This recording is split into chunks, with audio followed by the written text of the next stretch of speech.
Hi guys. Today I'm going to show you the basics of Photoshop. These skills will help you to do your very first project in this class. So to open up Photoshop, you're going to look on your desktop and you're going to find the blue icon that says PS, Adobe Photoshop. Double click that icon and it will load. Once it's done loading, you'll get to a screen that looks similar to this. In order to start a project in Photoshop, we simply need to come to this blue button that says New File. When you click New File, your New Document dialog box opens up. Let's always ignore the ones on the left here and come straight over to the right-hand side. The first thing we want to do is name our project. Since this is a practice project, I'm going to name mine Practice. Then I'm going to come over to the size of my document. The first thing I want to do is select the dimensions. In this case, we're going to use inches. And then I'm going to type in the size under width and height. For this, we're going to use a standard sized piece of paper. We're going to choose width 11 and height 8.5. Orientation just decides whether or not you want your project to be tall, portrait style, or wide, landscape style. And it will automatically toggle those measurements for you accordingly. Resolution, we always want to make sure it says 300. If it says 72, make sure you update it to 300. That way, when you print or look at your project, it's high resolution and looks good. Next, we're going to choose our color mode and we will keep it RGB. Now we can hit create. Once our project is ready to start, we'll have a white canvas in the middle here. This is where all of our objects and elements will end up going. On the right-hand side over here, we have our panels. Up here, we have our color panel, for example. To use your color panel, you use the cursor and slide the arrow up and down this rainbow slider until you find a color you would like to use. Then you'll drag your cursor inside this box so that you can decide what shade or tint you'd like to use. Once you choose a color, you'll notice that it's available to you right here, showing up as your foreground color. And you'll also notice it down here, showing up as your foreground color. This middle section is our properties. We'll come back to this later. Then we have our layers panel. As we begin to add things to our project, you'll notice that a new layer will be added to your layer panel, and you'll end up with multiple layers that we can use. The top of your workspace has your menu bar. These are things like File, Edit, Image, and so forth. And then we have our toolbar along the left-hand side here. This top tool is called our Move tool. You're going to go back to this tool every single time you add an element to your project. It just sort of is like your home base tool, and it allows you to move forward with your next steps. What we want to do now is add something to our project. So let's start by typing a word. If we come down towards the bottom of our toolbar, we see a tool that says T. If we click on this tool and hold it down, you'll notice that you have 4 different type tools available to you. We'll always use the horizontal type tool, so always make sure that that's the one that is selected. To use the type tool, we'll come over to our document. Please do not drag a text box. Instead, simply click one time anywhere on your project. What will likely happen is you will now see filler text that says Lorem Ipsum.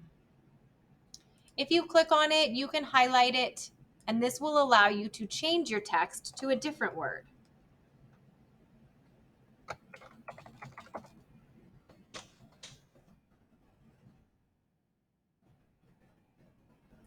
Your text might show up smaller than mine, and it also might show up with a different color, depending on what color you selected while you were using the color slider, or it might just be defaulted to black. We'll be able to change all of that. When you're done typing your text, you want to come up to the top of your screen where you see this little check mark and click that. This allows us to set our text in place. If we come over to our properties panel now and scroll down to where you see the word character, the first drop down is your font drop down. And as you hover your mouse over the different font options, you can choose a font that you like better.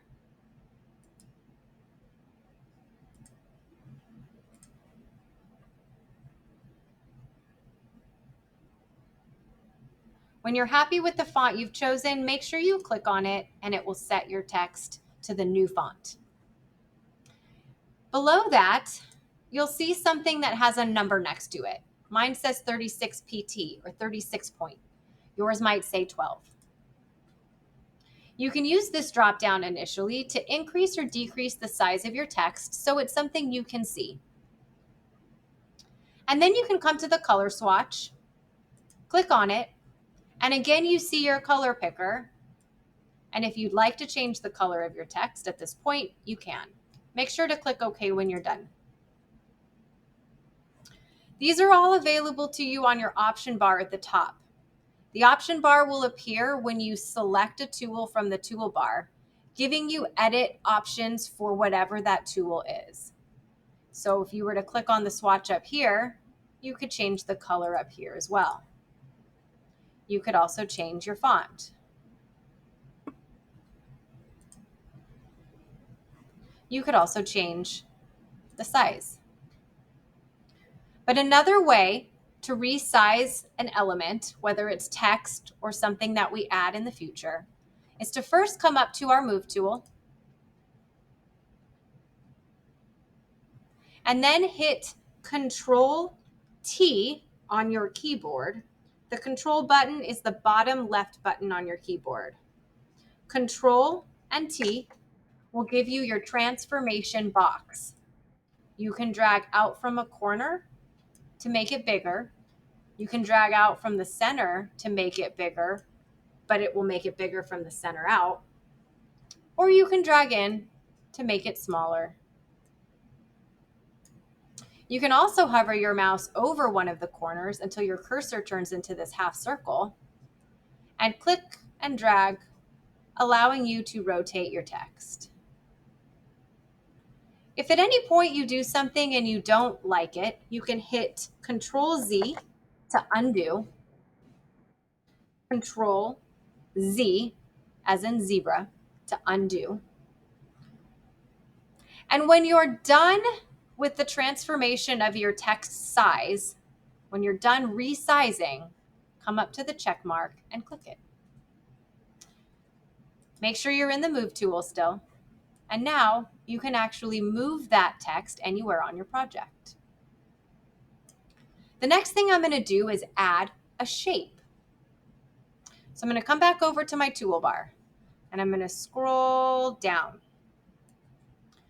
You likely see the rectangle tool. So as you're scrolling, it's 2 buttons below your type tool and it probably is showing up as a rectangle.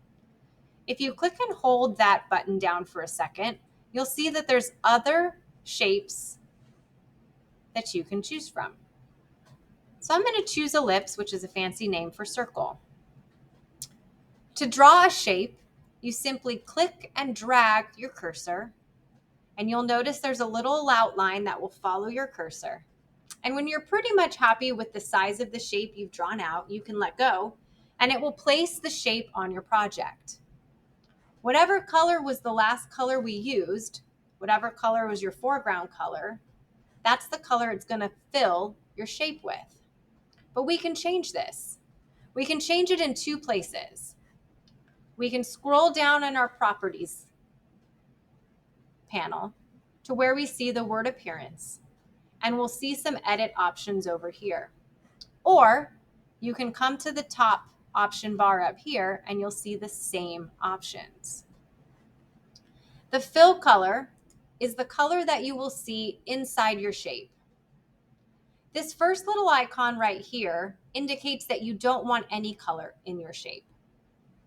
The second icon indicates you want to fill it with a solid color that you can choose from any of these folders when you open them up, or come over here to your color picker icon and choose a color this way.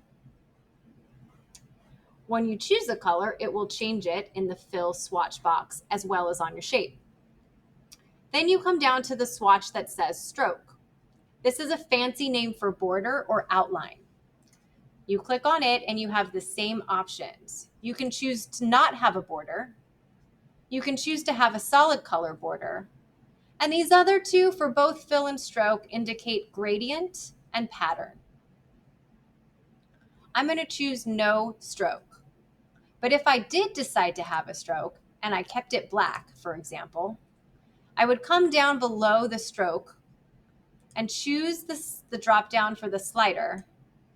And as I gradually slide the slider to the right, my border gets larger. To the left, it gets smaller. And again, if I change my mind and decide I don't want to have a border, I simply click the stroke swatch and choose the red slash, which means none, no color. To resize it, I still have my dialog box for resizing, so I can make it bigger or smaller at this point.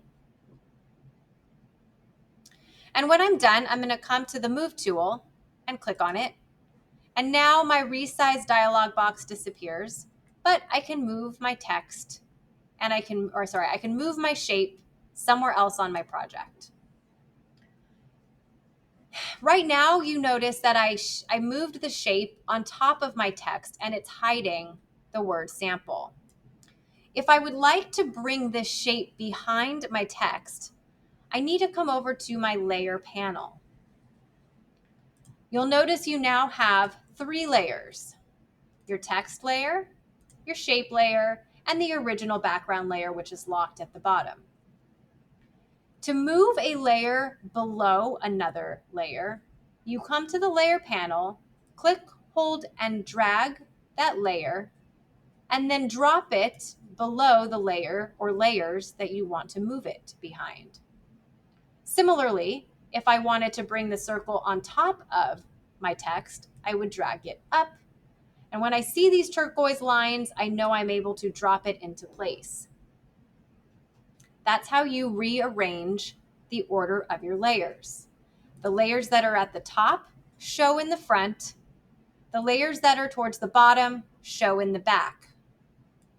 I'm going to take my circle and I'm going to drag it below my text layer one more time.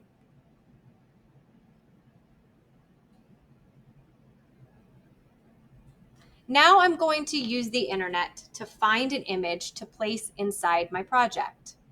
To do this, I'm going to come to the bottom of my screen where I see my little Photoshop icon, and I'm going to click it one time. This will hide my Photoshop. And then I need to find the Google Chrome app on my desktop and load it. You might need to open a new tab. And then I like to come to the word on the right-hand side that says Images. This will open up Google Images. And now I'm going to search for something to place into my project. You can search for anything. I'm going to search for Paris. And as you're looking at your thumbnail options, you're going to look for an image that you would like to place inside your project. I like the look of this one. So I need to click on it one time so I can see the larger preview of it. From here, I'm going to right click and I'm going to choose Copy Image. Now I'm going to come back down to my Photoshop icon at the bottom of my screen and click it one time so Photoshop comes back. From here, I'm going to come to the top where I see the word Edit. I might need to switch my layers for a second just to reactivate Photoshop so that when I come up to the word Edit, The word paste is dark and available for me to use. So I'm going to use the word paste, or if you prefer keyboard shortcuts, Control V will paste your photo onto your project. Depending on the size of that image, it might paste tiny or it might paste very large. To resize your photo, you would click Control T for transform. You can now resize your image, and it's going to look blurry until you click the check mark at the top. After you click the check mark, it renders and it should clean up. If it still looks blurry or pixelated, your image is probably not high enough resolution and you should go back to Google and find a better one.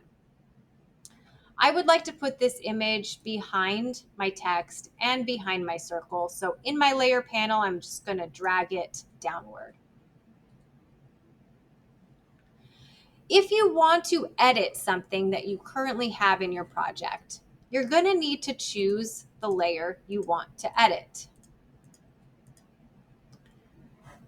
By default, at the top left corner of your screen, when you have the Move tool selected, you see something that says Auto Select. When the check mark is on, you can also simply click on an object in your project and it will jump to that layer in the layer panel. However, on occasion, you'll go to adjust something and it will drag or grab a different element, and it might be frustrating. So you can always uncheck the auto select box and simply use your layer panel to decide which layer you'd like to edit. Right now, I'm going to click on my shape tool, the ellipse 1 layer. At the top here, I see something that says opacity. When I use the drop down next to 100% and I slide the slider to the left, notice it starts to make that shape transparent, see-through. If I pull the slider back up to 100, it becomes opaque or not transparent at all. If I use this drop down that says normal, and I start to hover my mouse over all of the different options, you'll find that it creates a really cool blending mode or overlay style that might add some visual interest to your art. If you find one you like, you're welcome to click on it and then it will stay. If you decide you don't want to use it anymore, you can always come back up and choose normal and it will go back to the way it originally was. I'm going to find an overlay mode that looks cool.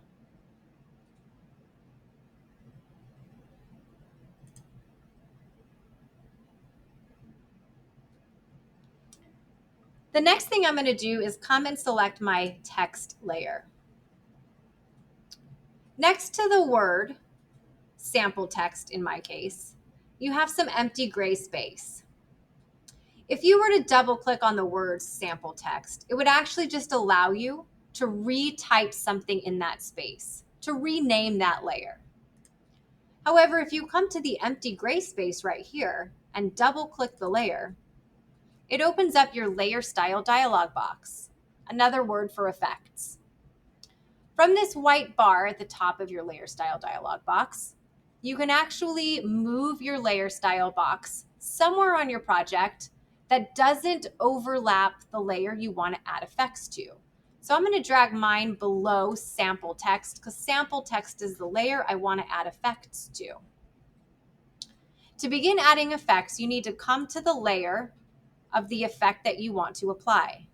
You can't just check the box because you won't be given the opportunity to edit that effect.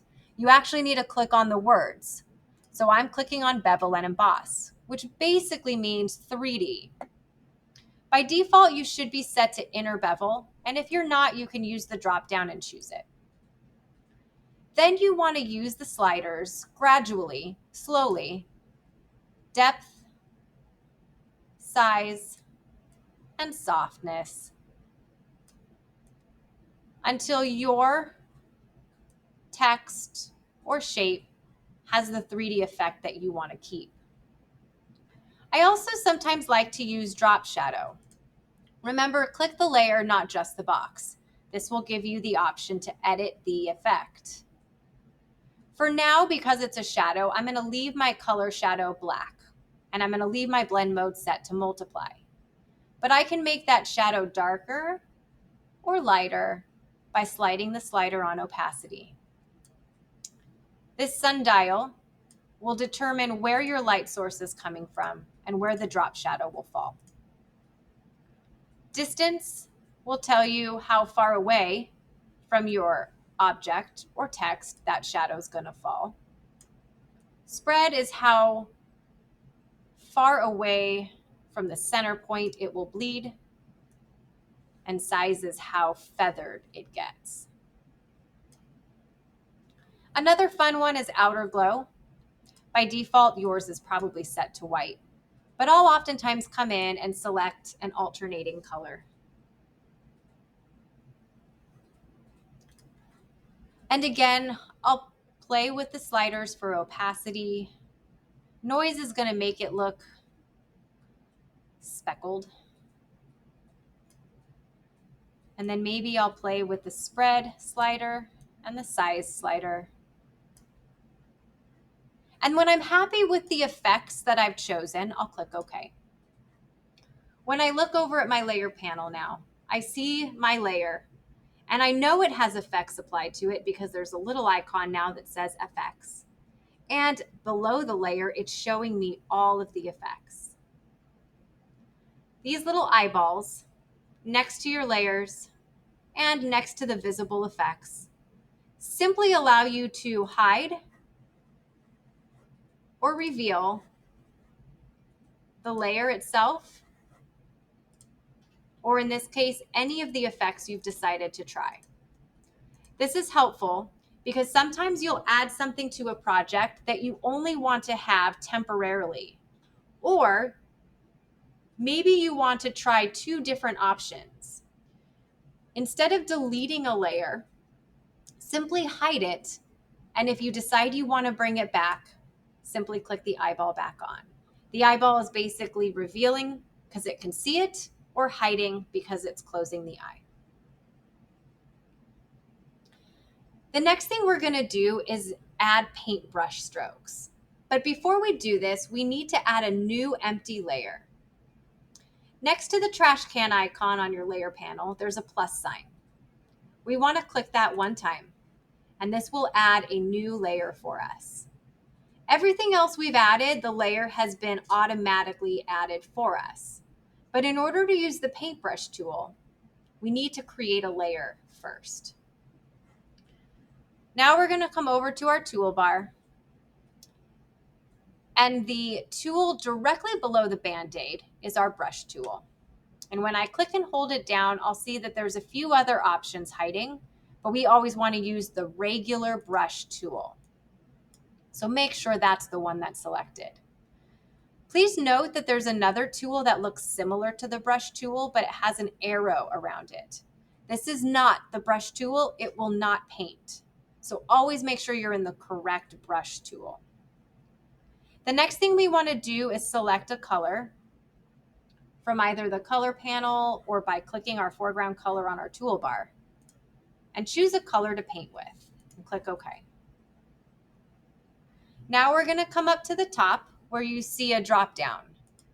You probably have a size that's smaller, maybe 13 or 20. When you click this drop down arrow, it opens up your brush size and brush hardness options.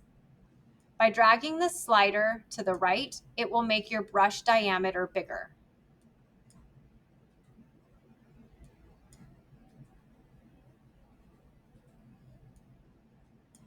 By dragging it to the left, you can make your brush size smaller.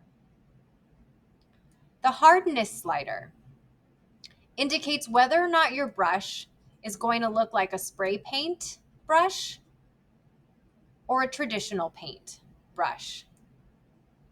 At 0% hardness, I'm going to increase the size. When I paint, notice it looks like spray paint. Whereas if I come back to this drop down and increase my hardness to 100% and paint, it's going to apply more like Sharpie or traditional paint. And if I choose something in the middle, it's going to be an in-between of the two. At any point, I can always change the color of my paintbrush, change the size, and continue to paint. What you might be noticing is I'm painting on top of all of the other things I've currently added. That's okay. Because it's in its own layer, it's actually not hurting any of the other things in my project. Which brings me to our eraser tool.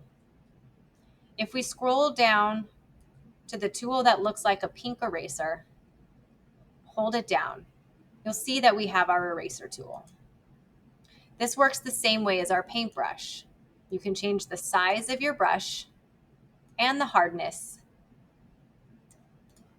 And anywhere you use the eraser, it will remove the paint that you have applied. I would like to quickly tell you a quick shortcut to increase and decrease the size of your paintbrush or eraser brush. If you look at your keyboard and you find the P, there are two keys next to your P, your bracket keys. Your right bracket key will increase your brush size as you tap on it, and your left bracket key will shrink your brush size as you tap on it. And this will allow you to toggle between brush sizes more quickly and easily than going up to the brush drop down and trying to figure out what size is going to work best for you. If you need to zoom into your project, you're going to want to hold down the Alt key on your keyboard, and using the scroll wheel on your mouse, scroll up to zoom in, scroll down to zoom out. So hold down Alt, scroll up to zoom in, hold down Alt and scroll down to zoom out. If you're zoomed in and you'd like to move to a different part of your project, hold down the space bar and you'll see your cursor become a Mickey Mouse glove. And at this point, you can click your Mickey Mouse glove to move around your zoomed in project.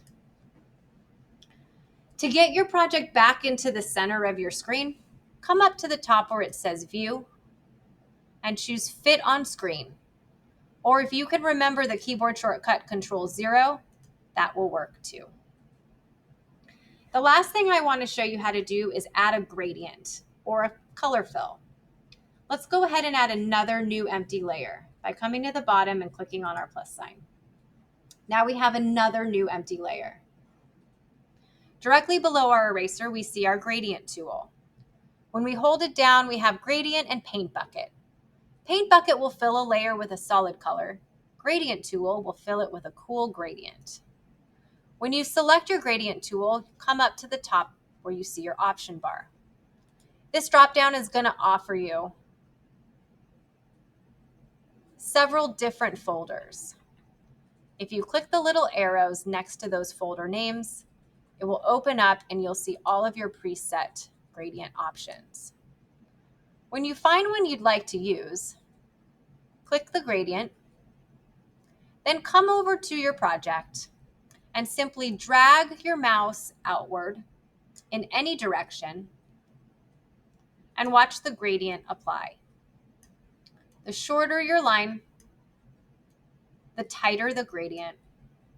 The longer the line, the more spread out your gradient. Next to your gradient dropdown, you see 5 icons. The first one is the one we're using and it's linear. The second one will change your gradient to a circular gradient. The third one looks like a tunnel. The fourth one is like a mirrored image of the linear. And the last one is a diamond. I usually stick to the first two. If I choose to fill it with a color, I can come back to where it says Paint Bucket tool, choose a color to fill with, and click one time. If I already had a gradient, it's going to try and fill just specific color spaces. Whereas if I click on the new layer and fill, it will fill the whole layer. If at any point you decide you want to get rid of a layer completely and you don't want to just hide it by turning the eyeball off, click on the layer you want to delete and simply click backspace or delete on your keyboard, and the layer will disappear. If you decide you wanted to add a shape, for example, I'm going to add a triangle this time, and you love that triangle,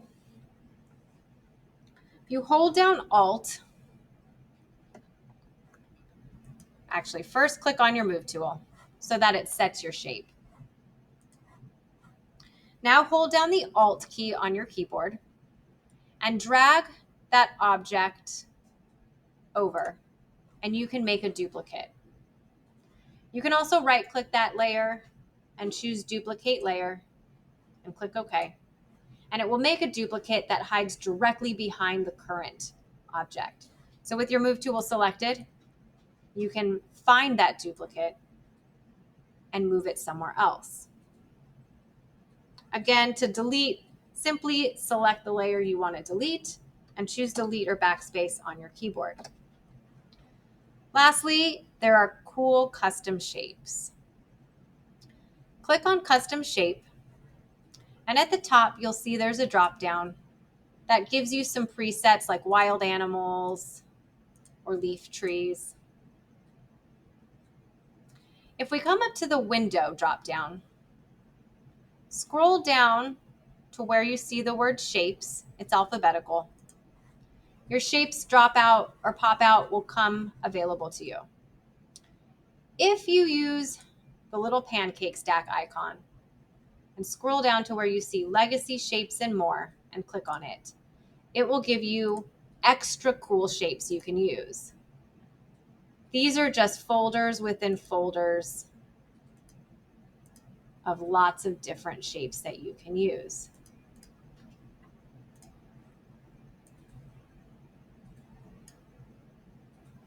Remember, after you create a shape, you can come in to change the fill color or the stroke color. And to set it, you'll click your Move tool. That was my quick demonstration and introduction to Photoshop. Moving forward, you will now be able to create cool projects using Photoshop. And then after this first project, we'll just continue to build and learn new skills to make even more interesting projects in the future.